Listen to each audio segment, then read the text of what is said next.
₹450 का, बहुत ही सस्ता है। आप कहीं भी खरीद सकते हैं, ऑनलाइन मार्केट में, ऑफलाइन मार्केट में भी। ये मैंने ख़रीदा था ₹525 का, बहुत ही सस्ता है।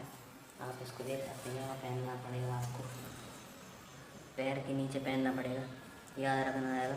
घुटने में आना चाहिए, घुटने में पूरी इसकी ग्रिप बनी रहेगी। आप टेप लगा, आपको ये दिख रहे होंगे, ये दिख रही होंगी डोरियाँ, इससे बांधना है आपको टेप, है ना।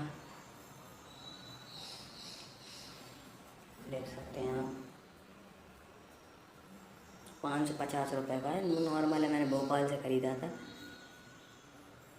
आप कुछ किसी भी ऑनलाइन स्टोर या ऑफलाइन स्टोर में जाकर खरीद सकते हैं। Thank you guys. हमारी वीडियो को लाइक करें, शेयर करें, सब्सक्राइब करना ना भूलें, ताकि आने वाली सारी वीडियोस आपको सबसे पहले मिल पाए। मैं बहुत धीरे बोल रहा हूँ क्योंकि यहाँ पर इंफ्रास्ट्रक्चर थोड़ा ख़तरनाक है। यहाँ की मकान मालिक